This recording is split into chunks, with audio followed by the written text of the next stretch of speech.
vous avez posé comme question? Je vous posais des questions sur votre projet. Ah oui, Par exemple, qu'est-ce que vous entendez par réconcilier spiritualité et science? Est-ce que par exemple, Dieu, Dieu est le. Qu'est-ce que c'est que la science? C'est quelque chose qui a été créé par Dieu. Est-ce que ce Dieu c'est le Dieu originel, ou est-ce que c'est un Dieu qui est venu pour s'occuper spécialement de notre planète? D'accord, ouais. Alors, plusieurs questions.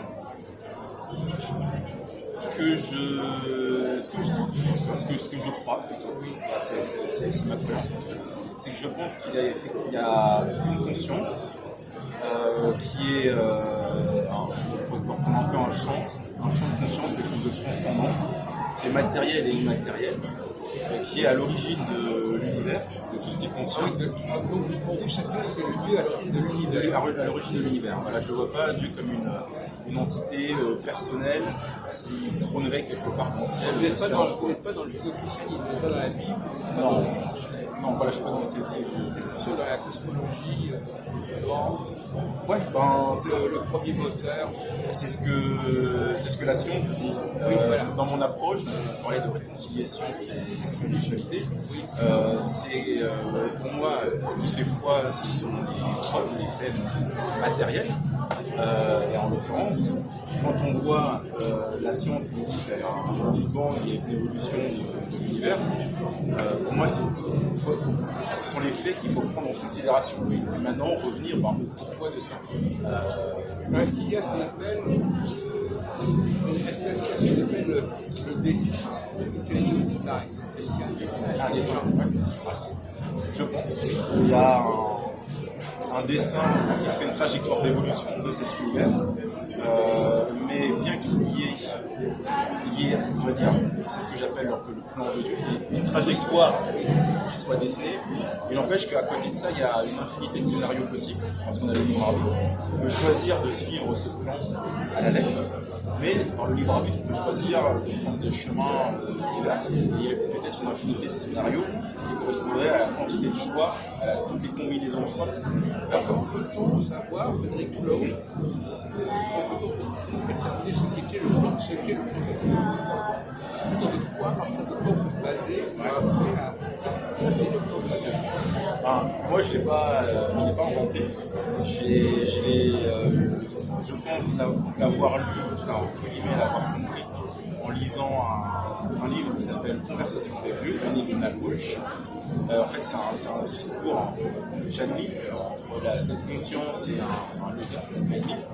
Et ce qu'il a expliqué, c'est que ce fameux plan, c'est de réussir à faire l'expérience de la divinité à travers l'être humain. Donc que l'être humain, c'est un outil pour faire l'expérience de la divinité, mais que, dans un premier temps, pour savoir ce que ça fait des divins, il faut réussir à connaître comment faire. Pour savoir ce que je suis, il faut d'abord faire l'expérience de tout ce que je ne suis pas. Donc partir, entre guillemets, de l'ombre, sans que ce soit péjoratif, pour revenir à la lumière. Et c'est ce cheminement-là, de l'ombre à la lumière, qui correspondrait à ce plan d'évolution. Alors, la science, elle décrit ce plan. Alors, c'est là où je pense que non. Je pense que la science ne peut pas nous permettre de comprendre, de rendre ce plan intelligible. C'est là où la spiritualité doit, pour moi, venir en jeu. Elle doit nous permettre de comprendre c'est quoi ce plan, parce que ce sont des mots, je ne sais pas que ce soit une équation. On l'a trouvé, peut-être que dans 10 000 ans, la science l'aura compris, mais en tout cas, pour le moment, je ne pense pas. Donc il faut utiliser la spiritualité pour comprendre ce plan. Et ensuite, la science, elle nous permet de comprendre comment réussir à évoluer dans ce plan. En faisant des parallèles, par exemple en mathématiques, avec la valeur absolue, l'absolu, le relatif, ça permet de comprendre un petit peu comment tout ça fonctionne, l'architecture de l'univers, et voilà, d'avoir tout ça outil, la science par Est-ce que l'astrologie, ça vous parle? alors, de nom je connais, mais après je... L'astrologie, c'est pas un histoire qui parle de dessin. Je pense que si. Après moi, Vous êtes un vecteur intéressant. Ouais. Qui permet de définir le système. Alors, l'astrologie, alors je ne me suis pas penché dessus. Après, j'ai fait mon thème, j'ai fait un thème dans l'université. Et là encore, on voit que le thème ressort des choses qui correspondent au vécu, aux aspirations personnelles. Donc ça devient, pour moi, c'est la preuve que derrière cette discipline, il y a une réalité scientifique, une réalité physique, qui est à découvrir. Et si la science réussit à sortir du matérialisme, peut-être aussi de des recherches, on verrait qu'est-ce qui fait qu'en connaissant le nom de famille, leur connaissance et le lieu de naissance, la cartographie des astres, mais alors, j'essaie de comprendre, c'est quel rapport y a-t-il entre Dieu et l'homme? C'est-à-dire, dans l'ensemble de l'univers, notre humanité, notre système solaire, c'est quelque chose. Votre Dieu,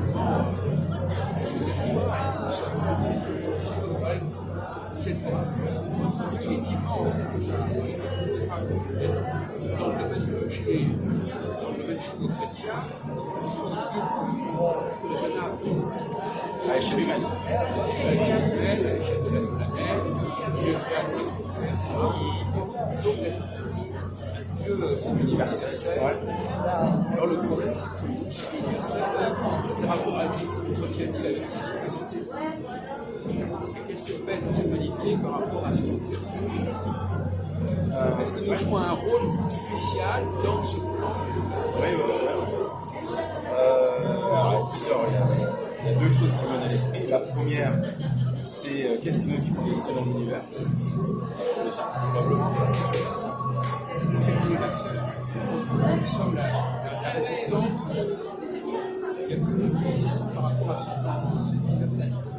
Il y a tendance à penser comme ça. Ah non, moi je pense qu'on est pas seul dans Ah l'univers. bon, d'accord. Ouais, justement, à ce moment-là, il n'y a pas de raison de s'intéresser spécialement à l'humanité. L'humanité parmi d'autres. Parce qu'on est une humanité par une espèce vivante parmi nous dans l'univers, mais des parents qui auraient 6 enfants et qui préféraient le premier enfant et ils auraient les 5 enfants. Chaque enfant a son rôle, il a sa légitimité et il mérite une attention particulière. Donc en considérant qu'on n'est pas seul dans l'univers et si on considère même qu'il puisse y avoir des dimensions parallèles, ce que dit la physique quantique, on est certes du coup un enfant parmi d'autres, mais on mérite quand même une attention. Et quel rôle on joue là-dedans? On est des outils d'expérimentation. On est là pour réussir à faire évoluer les consciences, par cette évolution des consciences, faire l'expérience de la divinité, mais en étant incarné. Alors, Frédéric, je voudrais vous dire en quoi la connaissance du plan divin nous aide à comprendre notre humanité, notre monde, notre vie, etc. Quelle était l'intention d'abord? Est-ce qu'il a créé quelque chose pour nous aider, pour nous faire avancer? Parce que la notion d'évolution, l'évolution, elle est plus ou moins déterminée. Il y a une petite à côté, il y a la bio, c'est bien précis. Il y a une espèce de processus qui s'est qui part tous les sens. Heureusement, ouais. Globalement, je dirais que le sens de l'évolution, c'est l'évolution de la conscience, donc l'expansion de conscience, l'expansion de connaissance, qui permet d'avoir une expérimentation de plus en plus consciente de son vécu. Donc voilà, en bas âge, on est très conscient, on est centré sur soi, et plus on grandit, plus on est conscient de ce qui nous entoure, plus on est conscient de soi, on fait des choix conscients, et on devient maître de son existence. Donc le plan, la trajectoire d'évolution, c'est ça, c'est l'expansion de conscience, l'éveil et l'expansion de conscience, jusqu'à avoir un moment où on revient en contact conscient de cette divinité, on réussit à l'incarner en permanence. Donc c'est ça, je dirais, la destination final, mais c'est tout un processus où on sort de cette lumière, de toutes les croyances de séparation qu'on va avoir, pour reprendre contact avec ses identitaires. Et dire que l'homme devient Une incarnation. et on retourne dans l'initialité. La vérité partout. C'est comme un puzzle, et chaque discipline a des pièces. Je ne fais pas de Alors au séparation. niveau de la méthode, hein, qu'est-ce que vous employez le mot philosophie? La philosophie était un moyen d'accéder justement à la compréhension. Je pense que oui, en tout cas moi c'est mon approche. La philosophie c'est se poser des questions, trouver des réponses. Donc il y a une part qui est expérimentale, hein, bien sûr, mais je pense qu'il y a une grande partie qui est aussi réflexive, analytique. Quand il s'agit de se débarrasser de croyances limitantes, il faut comprendre comment fonctionne la philosophie, comprendre la psychologie sociale, le pourquoi du comment de l'organisation sociale. Et là, aujourd'hui, je pense que c'est la philosophie qui apporte. On retourne dans le plan. Ce plan, quel est le plan justement? Qu'est-ce que tu as planifié? Ce plan, donc c'est quelque chose, ce plan, il a été voulu par ce que Dans le traitement, dans cette conscience opératrice. quelle était l'intention de ce plan? Qu'est-ce qu'il y a? Quelle était la finalité de ce plan? Comme je disais, c'est revenir dans la lumière, revenir à un moment où on est l'incarnation de la vivante. Quelle était les motivations de ce Dieu pour déclencher tout ça? Oui, parce que ce que Ce que nous sommes, ça a été voulu par lui. exactement. Donc, Eh ben, c'est il n'est pas obligé de s'occuper de ça parce que c'est lui qui s'est mis dans ce problème-là. on peut dire ça comme ça, ouais. La motivation, c'est faire l'expérience. Parce que entre connaître et savoir plus subtil, donc ça c'est la connaissance pure, et en faire l'expérience, il y a un écart. En fait, c'est deux choses complètement différentes. Donc, toute la motivation derrière la matérialité, derrière la création de l'univers et de l'espèce humaine, c'est de transformer le concept en expérience. Et c'est ce que j'ai fait. C'est ça, c'est cette croyance, cette connaissance, ce concept d'être divin vient dans la matière pour en faire l'expérience et savoir vraiment ce que c'est matériellement dans l'incarnation.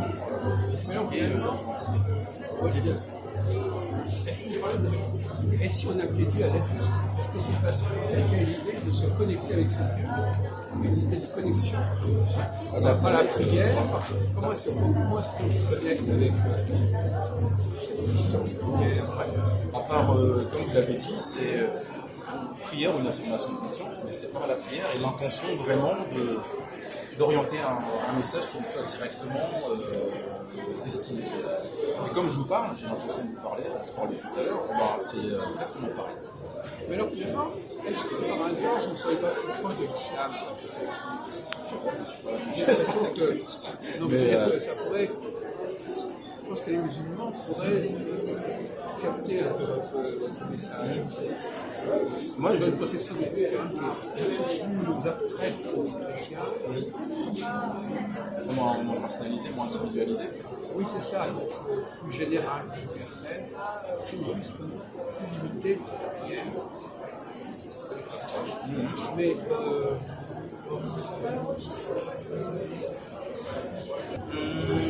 Moi, ce que je mets derrière le mot Dieu, c'est vraiment un champ, comme un champ, comme on entend au sens physique. Donc, c'est un espace d'information. Voilà, c'est ça. Ça pourrait être ça. Un espace d'information où toutes les parties communiquent et interagissent. Donc, on est vraiment dans la loi de cause à effet. Une cause produit un effet qui, par rétroaction, vient agir à nouveau sur la cause. C'est un champ informationnel qui communique. Il y a certaines parties qui sont matérielles, par exemple, certaines partitions de matériel. Et tout ça, ça évolue, ça dynamique, et ça évolue dans le sens où la conscience devient de plus en plus éveillée quant à sa nature. Alors, il y a une question que je voudrais vous surprendre. Est-ce que vous avez une mission? Est-ce que vous-même vous avez une mission spéciale comme ça?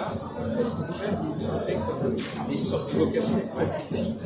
Parce que finalement, vous pouvez vous dire, si je suis là, c'est quand même, j'ai été voulu, j'ai été missionné, j'ai un rôle à jouer. Vous-même, vous avez un rôle à jouer par rapport à ce sujet-là? Je pense que oui, mais je pense qu'on a tous un rôle à jouer. Peut-être que mon rôle, c'est de rappeler aux gens qu'ils ont un rôle à jouer. C'est ce que je propose dans cette fameuse prière, l'appel à l'aide. Et je ne connais pas d'ailleurs.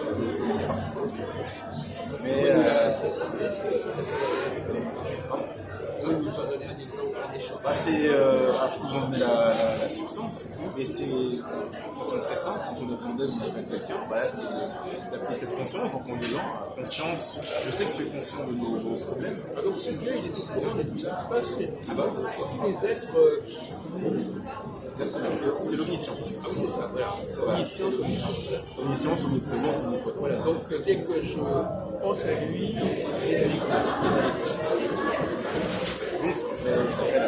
Donc je sais que tu connais le problème, tu connais la solution, et merci de répondre à mon appel.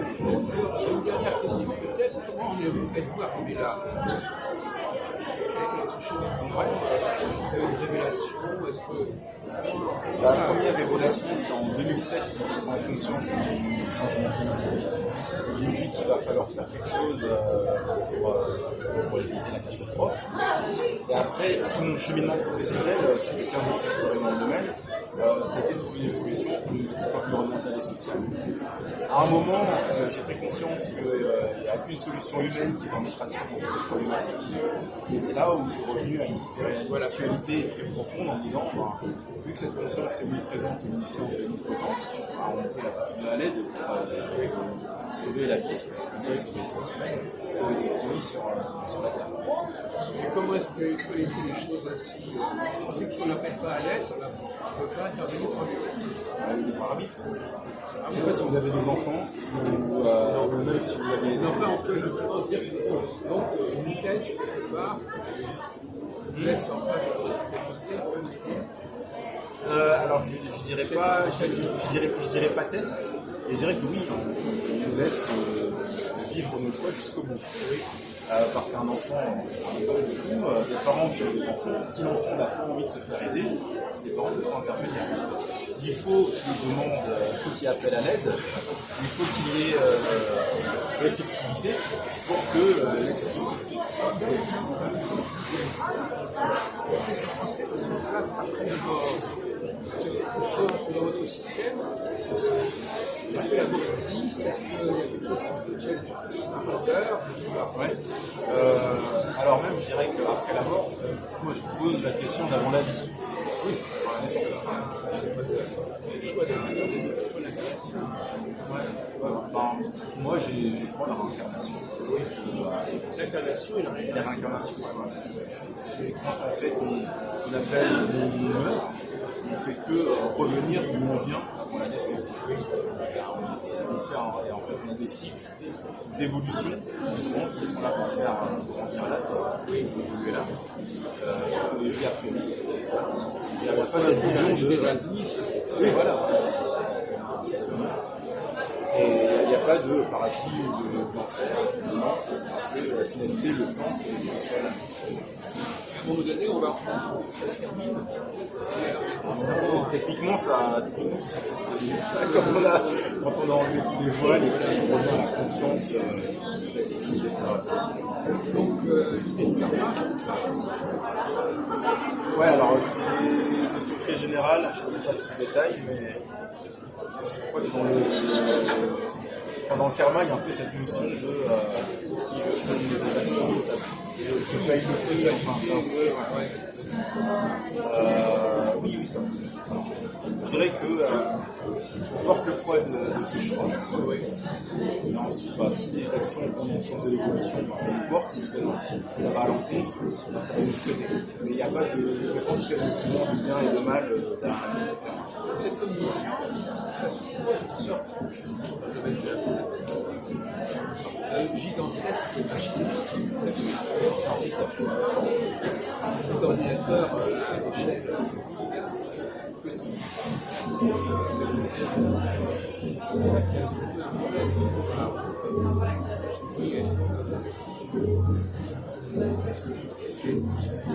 aujourd'hui, c'est plus facile à comprendre. Oui, voilà, on est dans le parallèle. Pourquoi pas. Donc c'est une super défense. Gère la totalité. Oui, non, c'est pas très bien.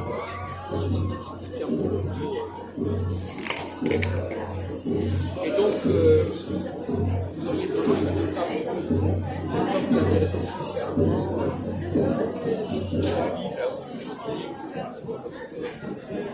c'est pas ma tasse de thé, mais c'est pas mon approche. C'est pas là que je vais aller chercher plutôt du côté de l'Orient.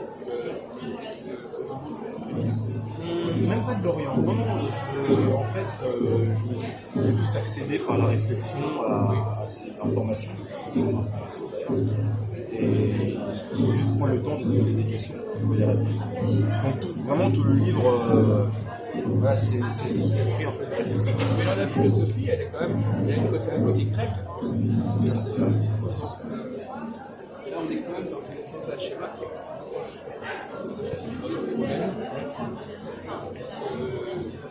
il y a Socrate, comme ça. Et donc, dans vos ateliers, vous faites comment?